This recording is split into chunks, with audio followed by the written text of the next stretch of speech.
તેજાબી ભાષામાં આપણા કોંગ્રેસ પાર્ટીના તમામ આગેવાનોએ વાત કરી છે, એમાં હું મારો પોતાનો સૂર પુરાવું છું અને આવનાર સમયની અંદર ગુજરાતમાં જ્યાં વોટ ચોરી એ સમગ્ર દેશમાં જ્યારે જનનાયક રાહુલજીએ જે વ્યક્તિ દેશની ગાદી ઉપર હું ચોકીદાર છું એ રીતે લોકોના વોટ લઈને જ્યારે ચોરી કરી અને સત્તા ઉપર આવ્યા ત્યારે એને કોઈ ખુલ્લા પાડવાનું કામ ચેલેન્જ સાથે કર્યું હોય તો આ દેશના નેતા રાહુલ ગાંધીએ કર્યું છે। દેશનો વડાપ્રધાન લોકસભાની અંદર આવે અને 250 જેટલા સાંસદો એક જ અવાજે કે વોટ ચોર ગાદી છોડ, વોટ ચોર ગાદી છોડ, આનાથી એના માટે કરીને ઢાંકણીમાં પાણી લઈને આ દેશના વડાપ્રધાનને મરી જવું પડે અને છતાં પણ ગાડી છૂટતી નથી સાહેબ। આ ભારતના બંધારણમાં આપણાને કોઈએ બાબા સાહેબ આંબેડકરે આપ્યું હોય, આ દેશના બંધારણે આપ્યું હોય તો દેશની અંદર એક વ્યક્તિને એક વોટનો અધિકાર, ચાહે ગરીબ હોય, કોઈ ધર્મનો હોય, ગમે તે હોય, પણ એને કોઈ આપણને સમાન અધિકાર મળ્યો હોય તો એ આપણને વોટનો અધિકાર મળ્યો છે। અને વોટનો અધિકાર શા માટે કે આ દેશની અંદર વિશ્વની અંદર સૌથી કોઈ મોટો લોકશાહી દેશ હોય તો એ આપણો ભારત દેશ છે।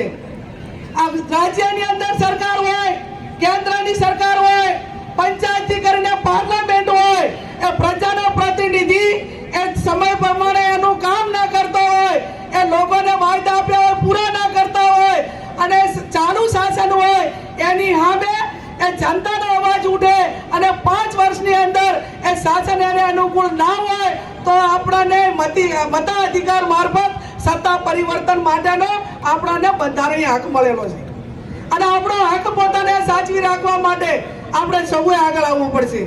હું ઘણી વખત અમારા પ્રદેશના નેતાઓને પણ વાત કરતી અને મેં પોતે અનુભવેલું છે કે ગુજરાતની અંદર વોટ ચોરી એ આ દેશની અંદર કઈ અત્યારથી નથી થતી। એ રાહુલજીએ બિહારની સભામાં કીધું હતું કે ગુજરાત એ વિકાસ મોડેલ નથી, આ ગુજરાતી વોટ ચોરીનું મોડેલ છે અને એની શરૂઆત એ આ ગુજરાતની અંદરથી થઈ છે। 2017ની હું ચૂંટણી લડતી હતી એ ટાઈમે મારા મત વિસ્તારમાં 3 તાલુકા આવે અને 3 તાલુકાની અંદર જે મતદાર યાદી પ્રસિદ્ધ થવાની હોય છેલ્લી ત્યારે 1 મહિનો મારો પોતાનો વ્યક્તિગત પ્રશ્નની મારા ત્યાં ચોકી માટે રાખવામાં આવતો કે ભાઈ આ ખબર રાખજો કે આ છેલ્લે દાડે ખોટા મતદારો દાખલ કરવામાં આવશે અને હકીકત એવી થઈ કે 2017માં પણ અમે 7,500 મતદારો એ રાતના 11 વાગે છેલ્લી તારીખે પકડ્યા અને અમે અમને પુરાવો આપ્યો ચૂંટણી પંચને, અધિકારીઓને કે આ 11 વાગે 7,500 મતદારો એ આ બધા બોગસ દાખલ થઈ રહ્યા છે। 25 નામ તો દાખલ થયા, ચૂંટણી પંચે કે વહીવટી તંત્રે કોઈ પગલા ના લીધા। 2022ની વિધાનસભાની ચૂંટણી એ પણ સેમ કે જેને 1 મહિના પહેલા ગ્રામ પંચાયતની ચૂંટણીમાં મતદાન કર્યું અને વિધાનસભાની ચૂંટણીના 2 મહિના પહેલા એક ગામમાંથી 50 મતદારો એને કેન્સલ કરવા માટેનો ટાર્ગેટ નક્કી કર્યો અને એમાંથી 2-3 ગામોનો પુરાવો પણ અમારી સામે આવ્યો અને એ પુરાવો આ તમે એમ જુઓ કે આ જે ગુજરાત સમાચાર છે એના 2022નો 16/9/2022ની આ પ્રેસ નોટ છે। એને મામલતદારને કે પ્રાંત અધિકારીને અમે આવેદન પત્ર આપી અને પુરાવા રજૂ કર્યા કે આ ભાઈ આવા લોકોએ આટલા વોટ ચોરી કરી છે।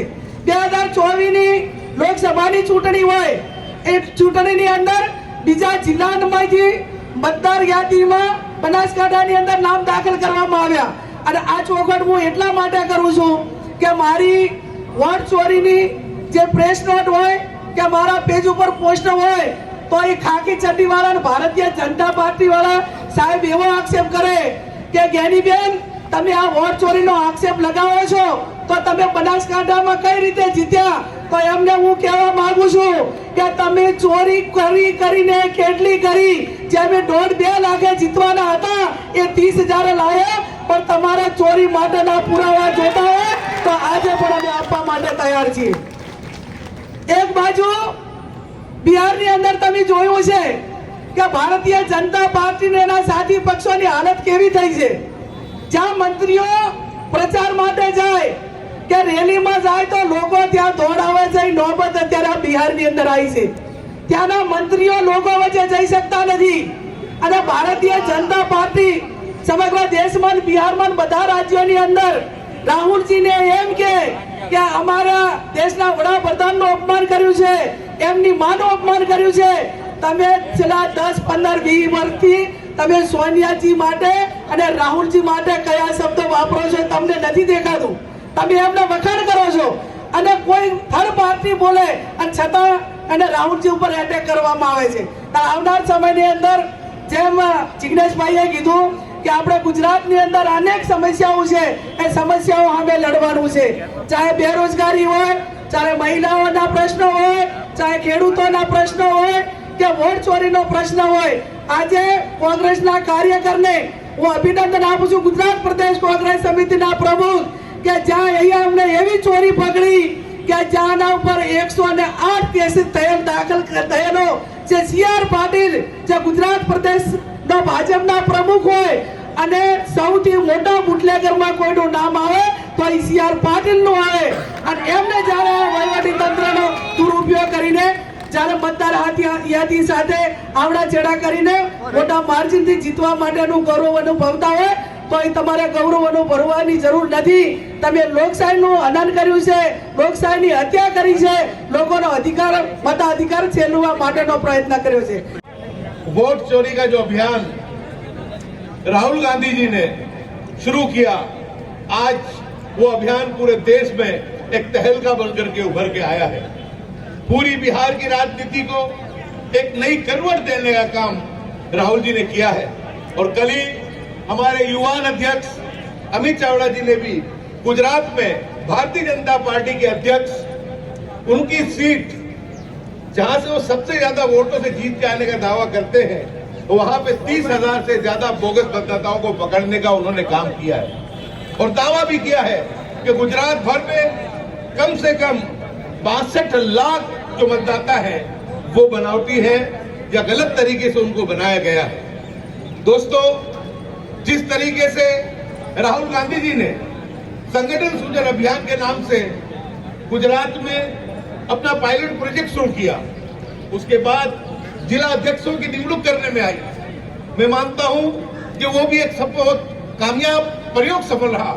उसके बाद युवा नेता को गुजरात की कमान सौंपी गई. उसके बाद आज जब बीसीसी का मामला जो चल रहा है दूसरे तालुका अध्यक्षों का, उसमें भी बहुत ही बारीकाई के साथ काम को अंजाम देने का जो है काम शुरू है. मैं देख रहा हूं कि जिस तरीके से राहुल गांधी जी ने इस अभियान को शुरू किया, उसका एक जादुई असर इस गुजरात में हमको दिखाई दे रहा है.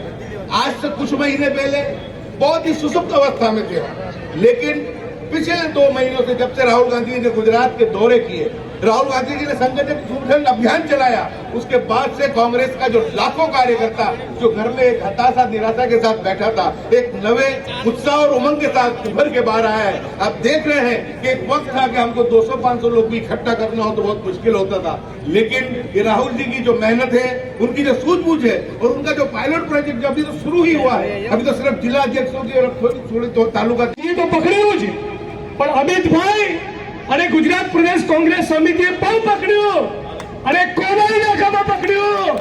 પેલા બુટલેગરના ઇલાકામાં. અને પૂર્વ બુટલેગરને કહેવા માંગીએ છીએ કે તારો દંડો તૈયાર રાખ, તારી પોલીસ તૈયાર રાખ, તારું પ્રશાસન તૈયાર રાખ. અમારી પીઠ અને અમારી છાતી બંને તૈયાર કરીને બેઠા છીએ. અને ગુજરાત કોંગ્રેસના બબ્બર શેરો ખૂણે ખૂણે ચેકિંગ કરશે. ગઈ ચૂંટણીમાં, એની પહેલાની ચૂંટણીમાં કે એની પહેલાની ચૂંટણીમાં ખોટું થયું હોય, તમામ હિસાબ કિતાબ આ છડે ચોક અમદાવાદ અને ગુજરાતના મેદાનમાં છડે ચોક હિસાબ કિતાબ થવાનો છે. આજે વોટ ચોરીની સાથોસાથ ઘણા બધા મિત્રો અમદાવાદ અને ગુજરાતના ખૂણે ખૂણેથી, ખાસ ખાસ કરીને અમદાવાદના રાણી મોટેરા ચાંદખેડાથી ગરીબ માણસો મધ્યમ વર્ગના લોકો પોતાના મકાનો બચાવવા આવ્યા છે.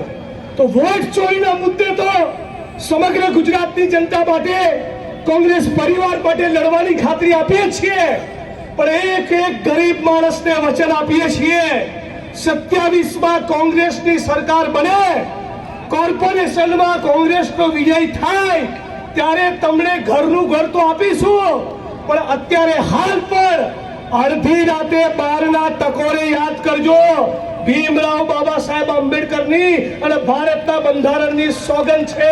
તમારા માટે કોંગ્રેસનો એક એક સિપાહીને ઉભો રહેશે. તમારું મકાન તૂટવા દઈશું નહીં. ગરીબ માણસ ગુજરાતનો કાળી મજૂરી કરી પોતાના જીવનની એક એક પાય જોડીને પોતાનું આશિયાનું પોતાનું મકાન બનાવતો હોય અને તમે ઓલિમ્પિક અને કોમનવેલ્થ ગેમ્સના તાઇફાના નામે 1 લાખ માણસોના મકાન તોડવા માંગતા હોય તો અમે પણ નક્કી કર્યું છે 1 ઇંચ તમને જમીન લેવા દેશું નહીં. આદિવાસીઓની કે દલિતોની, મુસ્લિમોની, ઓબીસીની, ઠાકોરની, માલધારીની કોઈનું પણ મકાન પણ તૂટવા દેવાના નથી. આવો મિત્રો, સાથે મળીને ફિક્સ પગાર, આઉટસોર્સિંગ કોન્ટ્રાક્ટની નાબૂદી માટે લડીએ, ખેડૂતો, દૂધ ઉત્પાદકો માટે લડીએ, ખાલી પડેલા સરકારી પદોમાં ભરતી થાય એના માટે લડીએ, ટીએનટી, મુસ્લિમ, આદિવાસી, મહિલા અને દલિતોના આત્મસન્માન માટે લડીએ અને વોટ ચોરીના મુદ્દે પર લડીએ. આખું ગુજરાત આપણા માટે છે. અત્યારે થોડાક વર્ષો સુધી સતત મીડિયામાં મારો ચલાવતા રહ્યા કે કોંગ્રેસ ક્યાં છે. આખા ગુજરાતના લોકો જોઈ લે કે કોંગ્રેસ ગુજરાતના ખૂણે ખૂણે છે, કોંગ્રેસ ગુજરાતના તાલુકે તાલુકે છે, કોંગ્રેસ ગુજરાતના ગામે ગામ અને બૂથ ઉપર છે.